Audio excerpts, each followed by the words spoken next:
Isang basketball player matapos umanong manghalik ng babae sa isang bar sa BGC. Ang suspect dinuro-duro pa raw ang boyfriend ng babae nang kumprontahin siya sa panghahalik. Nagbabalik si Dave Abuel.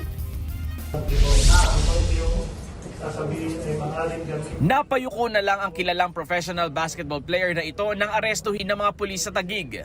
Suspect siya sa panghalik umano sa pisngi ng isang babae sa isang bar sa BGC madaling araw nitong Biyernes. Lasing daw noon ang basketballista. Itong babae na nagreklamo ay agad na nagsumbong dito sa kanyang boyfriend. Nakasama niya rin dito sa bar. Nang komprontahin, dinuro-duro pa raw ng basketball player ang boyfriend ng babae na nagdulot ng injury sa mata nito. Depensa daw ng player. Nasagi lamang daw niya itong nasabing babae at dahil nga sa matangkad itong nasabing si basketballista, parang nahagip niya yung ulo ng nitong biktima na taliwas naman sa sinasabi nitong biktima na siya daw ay hinatak at hinalikan. Sa profiling ng pulisya, lumabas na dati na ring naireklamo ng pang-aabuso ang player.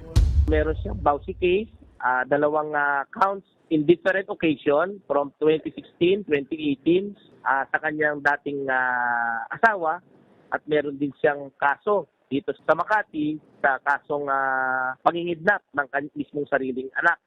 Tumanggi nang magbigay ng pahayag ang basketball player. Nasa kustodiya na siya ngayon ng Taguig Police. Nakaharap siya sa reklamong acts of lasciviousness at physical injuries. Sinusubukan pa naming kunan ng pahayag ang mga complainant sa reklamo.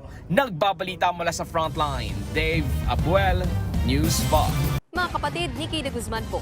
Para sa mga impormasyong dapat ninyong malaman, mag-follow at mag-subscribe na sa social media pages ng News 5.